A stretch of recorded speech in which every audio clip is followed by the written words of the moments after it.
Alright guys, so first vlog of the WNBF Worlds contest prep, even though it's about 3.5 years out. Not starting off on the best foot. Basically the last week, so I competed roughly a week ago. It is now Monday. I competed on June 2nd, so that was 2 Saturdays ago. I gained a little bit too much weight. Basically took the week off from dieting. My training remained the same, did not change. My training is going excellent. But as far as my dieting is concerned, I am definitely not hitting my macros. I had quite a bit of food this week, so my weight is way higher than it should be. And I want to be transparent with everybody here. Today is Monday. Today starts strict macros. Gary needs to get on his game.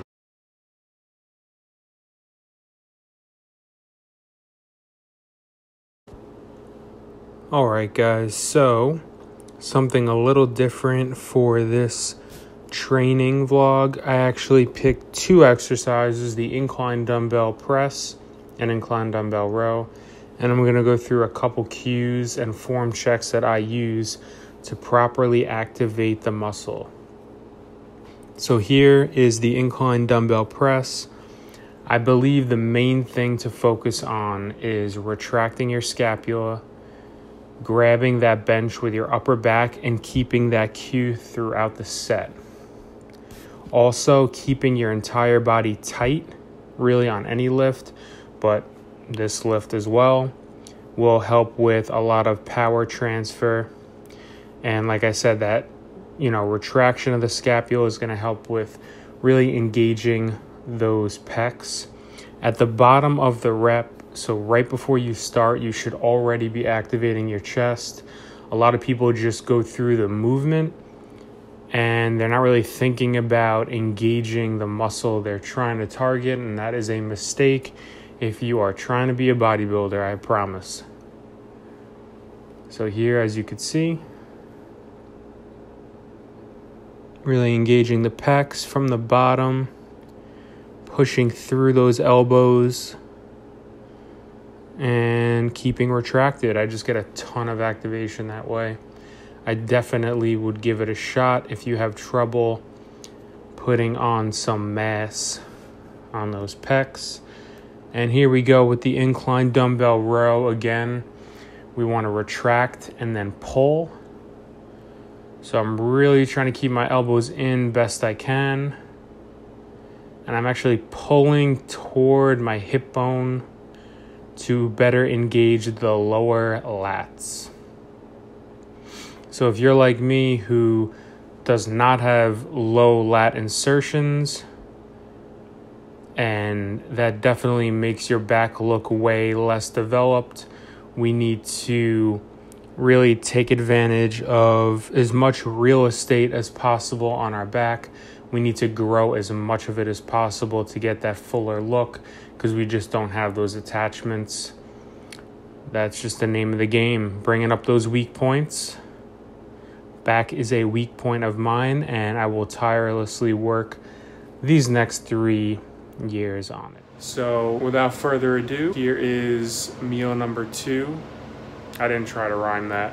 That was, coincidence. Anyway, here's meal number 2. I just trained, and this is a pretty random meal. Got some veggies and some Cheerios, some whey protein. Check it out. Here is my post-workout meal to start things off correctly. I am human, guys. I enjoyed the week off of dieting very much with family and friends, but now it is time to buckle down and make sure my weight does not get too high, because we do not want to add any more body fat than I already have. So here we go. Some Normandy medley from Costco. Broccoli, yellow carrots, cauliflower. Got some raspberry Walden Farms and Miss Dash on there. And then we have about 95 grams of Honey Nut Cheerios with about 12 grams of peanut butter on that spoon there, topped with cinnamon. There's also chocolate whey protein and reduced fat milk in here. Vitamin Water Zero Orange. So this is my post-workout. Let's get get on your game, Gary. Also, did a mini shopping run. These were on sale for $1 each. As you guys know, I'm big on Monster, but $1 each. That might change some things. Gonna give these a shot. If I remember correctly, Rockstar is actually pretty damn good. Gonna try that. Diet Crush Orange. And you guys have seen this before. Got some Honey Dijon, Balsamic, and Raspberry Walden Farms. Mini shopping run. You guys are gonna see a lot of different foods for this off season, obviously, because my calories are high and I'll be able to fit in way more variety. So that should be cool. There it is, guys. All right, guys, I'm gonna film while I munch on this post-workout.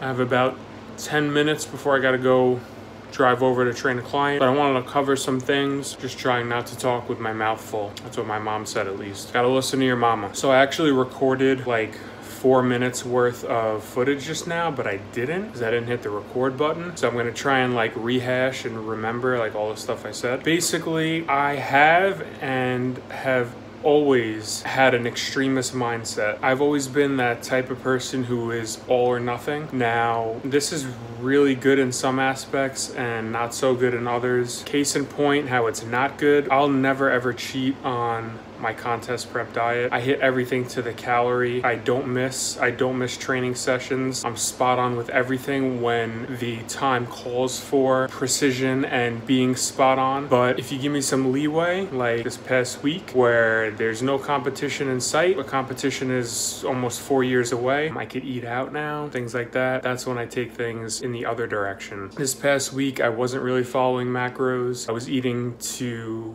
a comfortable level and probably even over that just to feel full. When you diet down for over 14 months and you have that freedom, it's like the floodgates open and you just want to eat everything. Anybody who's been in contest prep and who's gotten down to the conditioning needed to win, you know what I'm talking about. When you're restricted for that long and you have that freedom, you just want to go, you want to go with it and you want to just indulge in everything that you were missing out on. Completely normal. But now it is time to buckle down. I want to be transparent with you guys. I'm not hiding anything. I'm human. I do have flaws as well that I have worked on and will continue to work on. If I expect to be competitive at a world championship in any sport, you really need to be on your game. Come on, Gary. Let's go. Anyway, gonna finish the rest of this post-workout meal. Looking forward to sharing everything with you guys on this World Championship prep. It is gonna be almost 4 years of documentation, but hey, listen, I'll be around. So if you guys want to see anything at all, please put a comment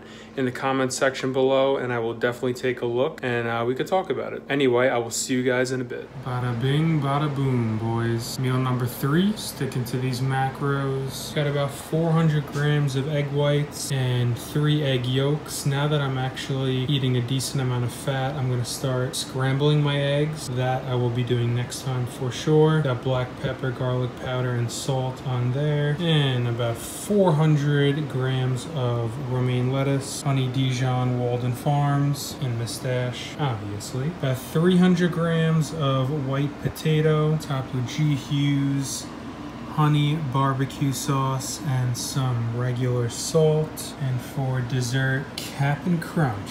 Peanut butter. Damn, I mean, all the flavors are amazing from Captain Crunch, honestly. The berry flavor, the original, and the peanut, they're all amazing. I'm actually gonna go to Costco and buy all 3, as well as some Honey Nut Cheerios tomorrow. Poland Spring, Vitamin Water Zero. Getting back on track, guys. All right, guys, so day number 2, being back on those macros. I am in the front of Costco right now. I'm only gonna get chicken and lettuce, and I'm gonna avoid all that amazing bakery goodness that they have in here, and the smell is just unbelievable. But I'm gonna be good. I am going to stick to these damn macros in the off season. I actually weighed in 4 pounds lighter today after hitting my macros. So I was 215 yesterday, weighed in at 211 today. So that was a big jump. A ton of that is water. I was extremely bloated yesterday for my training session. During lying leg curls, I felt like my range of motion was literally cut in half, but I still hit the loads that I was supposed to, just put a little extra oomph into it. Gonna head into Costco.